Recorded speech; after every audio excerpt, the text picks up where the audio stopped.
Hey les bambing, j'espère que vous allez bien, en tout cas moi ça va nickel. On se retrouve aujourd'hui pour la nouvelle vidéo sur l'Euro 2024 et on va analyser les 8 derniers matchs, les 25 et les 26 juin, les 4 dernières poules, les poules C, D, E et F. Les matchs que j'analyserai pour vous sont les suivants: l'Angleterre contre la Slovénie et le Danemark contre la Serbie, ça c'est pour la poule C. La poule D, c'est les Pays-Bas contre l'Autriche et la France contre la Pologne, le match qui nous intéresse le plus. Et on passe au 26 juin avec la poule E, la Slovaquie contre la Roumanie et l'Ukraine contre la Belgique. Et enfin on finira avec la poule F, et la République tchèque contre la Turquie et la Géorgie contre le Portugal. N'hésitez pas à venir nous rejoindre sur le site VIP et les réseaux sociaux, tout est à l'écran et en description. N'oubliez surtout pas de mettre vos pronostics, vos critiques positives ou négatives et votre petit pouce qui va bien pour faire remonter ma vidéo le plus haut possible. Et n'oubliez surtout pas de rejoindre la communauté, on a dépassé les 17 700, merci encore. Et on attaque avec la poule C et l'Angleterre contre la Slovénie. Les deux équipes sont en position de se qualifier, les Anglais seront au pire troisième, alors que la Slovénie, avec ses 2 petits points pour l'instant et ses 2 matchs nuls contre le Danemark et la Serbie, peuvent espérer se qualifier également directement, voire même dans les 2 premiers. Mais il faudra encore mettre un petit coup de collier. En tout cas, les Slovènes sont sur une très belle série de 8 matchs sans défaite, toutes compétitions confondues. Le dernier revers était contre le Danemark lors des éliminatoires pour cet Euro. Sinon, ils ont réussi à accrocher des matchs amicaux intéressants, comme cette victoire contre les États-Unis ou celle contre le Portugal à la maison. Depuis, donc, ils ont réussi à accrocher ces 2 points très importants qui leur donnent une énorme confiance. Ils vont jouer contre des Anglais qui ont gagné contre la Serbie d'entrée de jeu, mais qui montrent beaucoup moins de choses que prévu. Ils ont ensuite fait un but partout contre le Danemark, se trouvant en bonne position pour se qualifier, mais ils auraient préféré gagner les 2 premières rencontres pour pouvoir faire jouer les coiffeurs, donc les remplaçants. Il va falloir rester concentré pour obtenir une des 2 premières places et avoir un meilleur 8e de finale.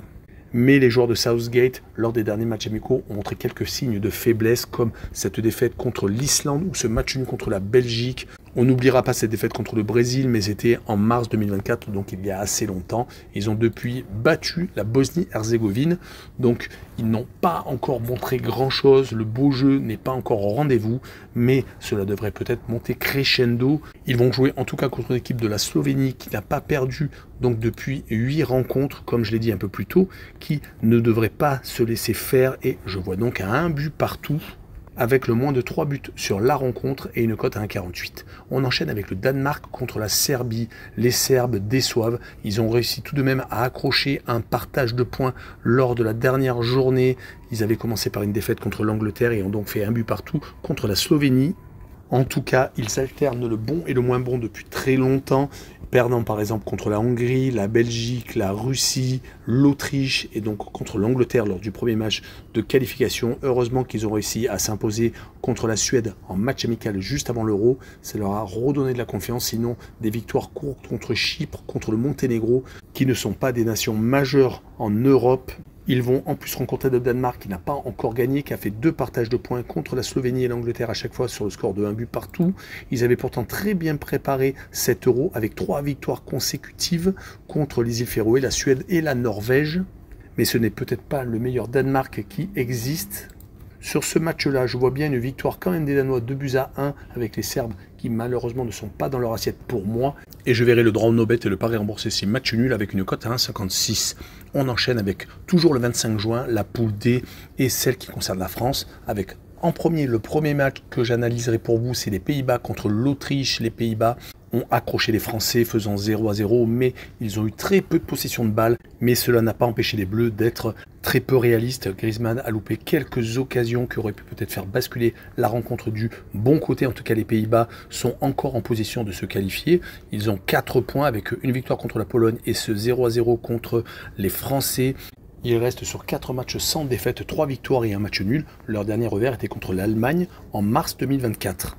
Et si on agrandit sur les 8 dernières rencontres, on peut s'apercevoir qu'ils ont gagné à 6 reprises. On fait une seule défaite et un petit match nul. Mais l'adversaire qui se présente devant eux est l'Autriche, avec une victoire contre la Pologne, une défaite contre la France. Ils peuvent encore finir dans les 2 premiers. C'est d'ailleurs ce qu'ils vont tenter de faire. Ils ont 3 victoires, un nul et une défaite sur les 5 derniers matchs, toutes compétitions confondues. Ils avaient réussi à battre les Turcs et les Serbes, marquant 8 buts sur ces 2 matchs amicaux juste avant l'Euro. Ils avaient également fait match nul contre les Suisses, rappelons que les Suisses viennent d'accrocher les Allemands hier lors de cet Euro. Je verrai les Bataves s'imposer 1-0, mais avec le moins de 2,5 buts sur le match et une cote à 1,89. On poursuit avec la France contre la Pologne. Les Français n'auront peut-être pas encore Mbappé, qui sera peut-être préservé. Le scénario du match va sans doute changer la stratégie de Deschamps, qui va jouer peut-être avec la même équipe type. En tout cas, les Français sont un peu inoffensifs depuis le début de l'Euro, avec une victoire seulement contre l'Autriche, mais seulement un but à 0. Et encore, c'était un but contre son camp de Vaubert, l'un des défenseurs autrichiens. Ils ont fait également match nul contre les Pays-Bas. C'est donc un seul but marqué, 0 encaissé. C'est plutôt intéressant défensivement, mais offensivement, cela fait peur, car avant la compétition, ils avaient fait 0-0 contre les Canadiens. Le seul point positif, comme je vous l'ai dit, c'est qu'ils restent sur 4 clean sheets consécutifs. Leur adversaire, la Pologne, reste sur 2 défaites. Ils sont éliminés. Ils ont perdu contre les Pays-Bas et l'Autriche, marquant 2 buts et en prenant 5. La dernière de Lewandowski, peut-être en sélection nationale, va peut-être être l'un des intérêts de cette rencontre contre les Français. Ils avaient pourtant fait une belle préparation, ne perdant pas les 8 matchs avant, donc 7 euros. Malheureusement, cela n'a pas servi. Sur ce match-là, je vois la France s'imposer 2-0 avec les deux équipes qui ne marquent pas et une cote à 1,75. Et on enchaîne avec le 26 juin et la Slovaquie contre la Roumanie dans le groupe E.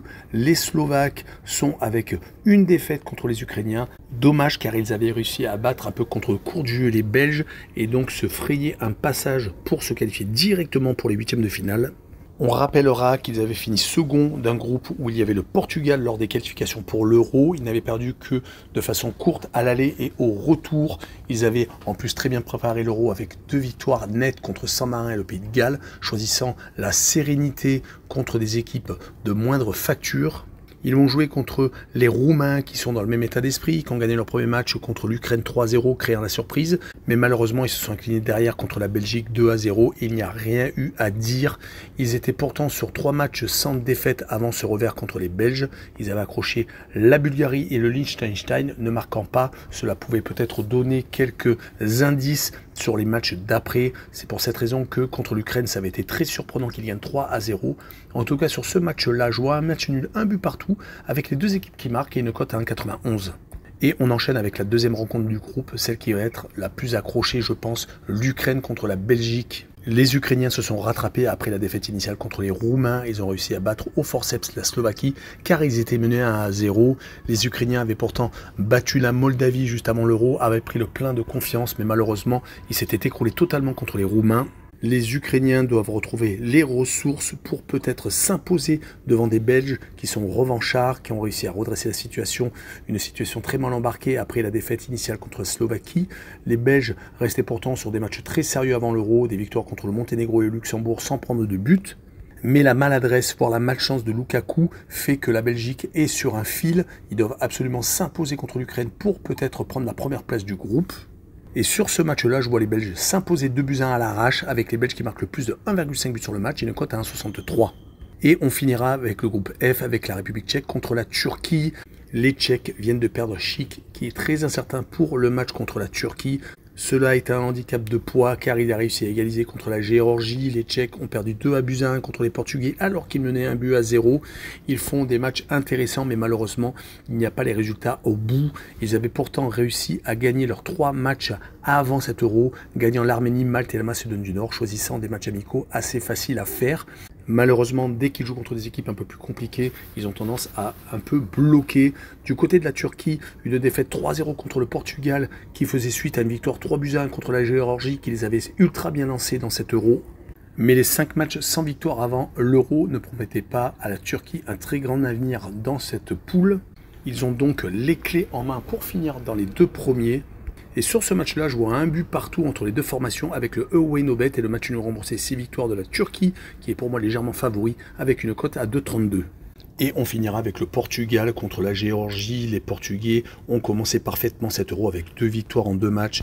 Des matchs réussis contre la République tchèque et la Turquie, même s'ils se sont fait peur contre les Tchèques. En tout cas, ils ont retrouvé de la vigueur.